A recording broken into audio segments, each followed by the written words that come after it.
These instructions are for making fleece bedding for a guinea pig CNC cage where the liner fully covers the coroplast insert and there is an opening for a ramp. Equations and graphics are provided for adjusting your measurements. Recommendations, tips, and care instructions will also be included. Step 1. Gather tools and supplies. These are the tools you are going to need. Measuring tape for measuring the cage. Sewing tape for measuring the fabric. A yardstick or straight ruler helpful for drawing cut lines. A marker, water soluble or a permanent marker is also fine.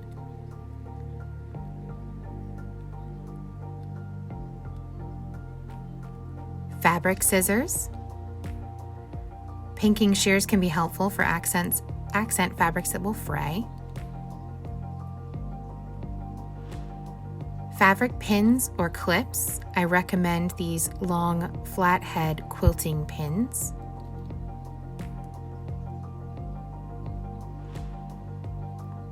A sewing machine is very helpful. You can sew by hand, but it will take much longer. I also recommend a seam guide to help keep your stitches flat and straight. For making the ramp opening, it's helpful to have a straight edge, a rotary blade, and a cutting mat to protect your cutting surface. You will also need a seam ripper. To help protect any surface. It is also helpful to have a large, flat area for laying out your fabric. A table is great, even the floor will do.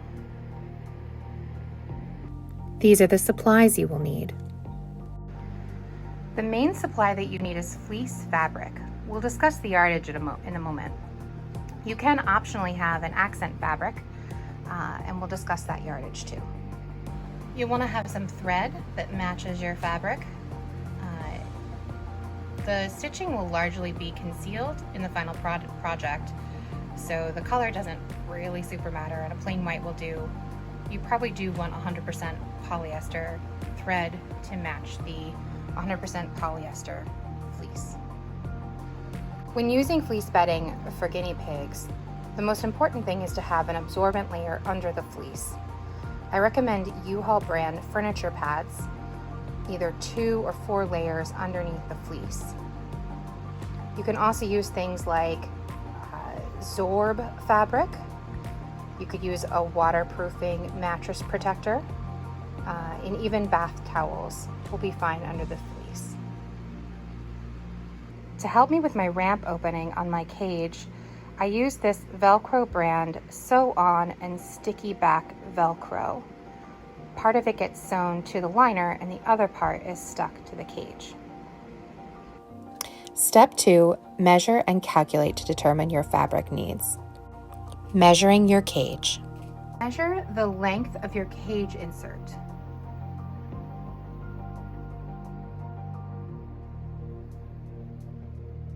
Mine ends up being 71.5 inches. Measure the width of your cage insert.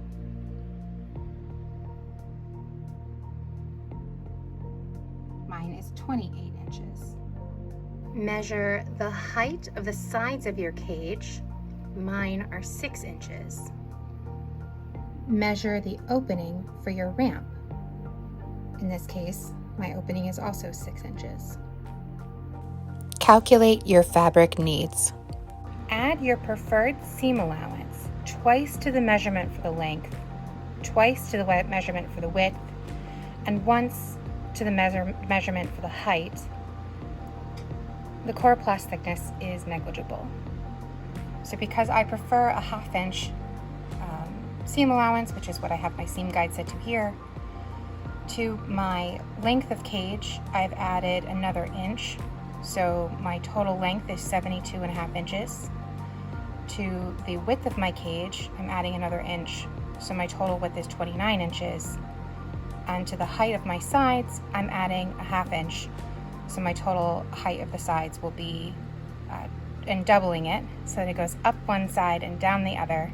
So 6 times 2 is 12, and adding a 1/2 inch seam allowance, the height of my sides will be 12.5 inches. Based on your calculations, determine the amount of fabric you will need. Yardage needs will vary by cage size, the width of the fleece that you buy, and if there is a pattern that you want to line up or match. Once you have your numbers, it can be helpful to cut them into some kind of paper to make a pattern or a template for tracing and cutting your fleece. I did not discuss in the supplies. This is a pattern fabric or a pattern paper that's sold by the yardage at a fabric store. But wrapping paper that has a grid on the back would also be pretty perfect. And these are what my template pieces end up looking like when they're cut out and laid flat together. We are essentially, for one liner, sewing together 5 pieces of fleece or fabric. Again, that middle bottom pleat piece has to be fleece in order for the bedding to work.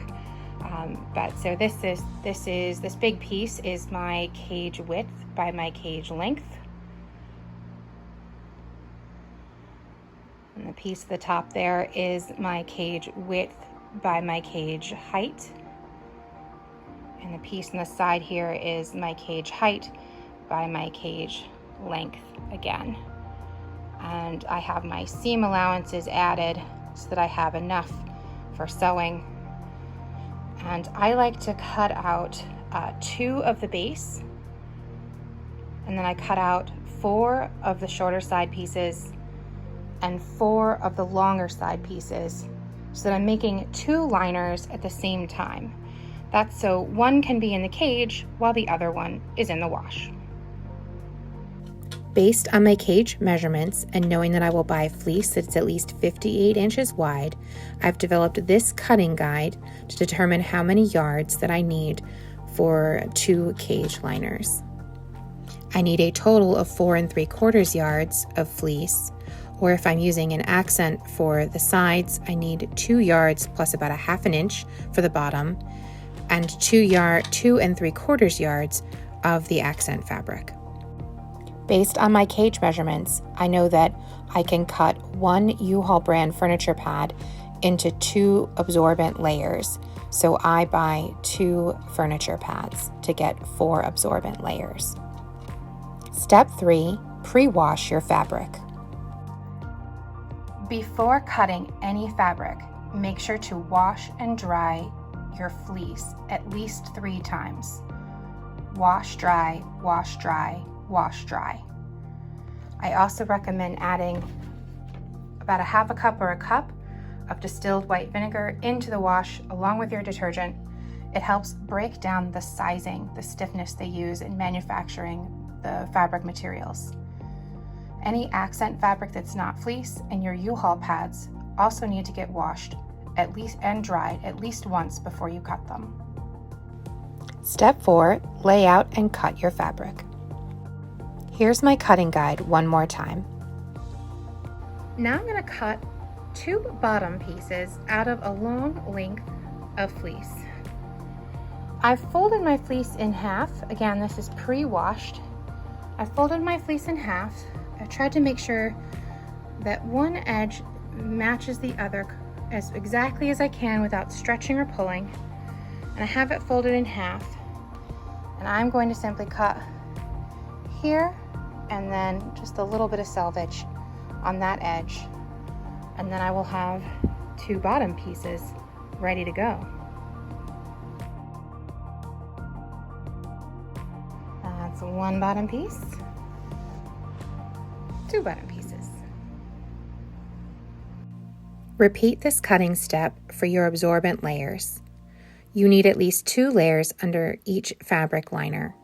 For cushion, longevity, and odor reduction, 4 layers is better. Here is my cutting guide again for the U-Haul furniture pads. For the sides of my liner, I've decided to use this contrasting white fleece to match the gray.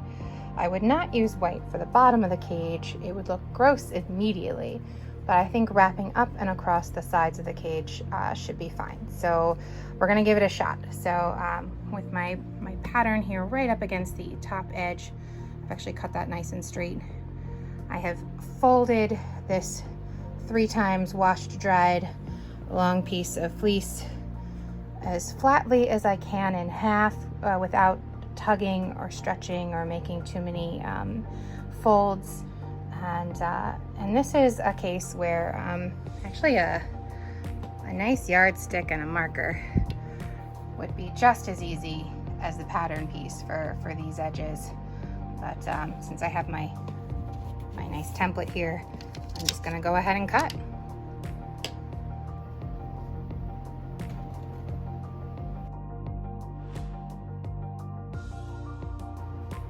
And then go ahead and cut my second one.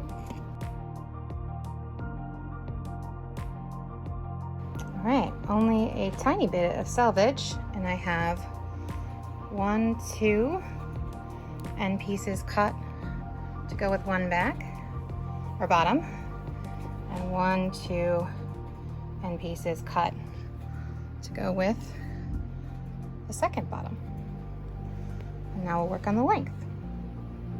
All right, again, my 3 times washed and dried fleece is just laying as flat as I can make it with the folded in half with the edges right up against my pattern here. And then I'm gonna go ahead and cut across here and down, and then I will move my pattern over and cut a second time.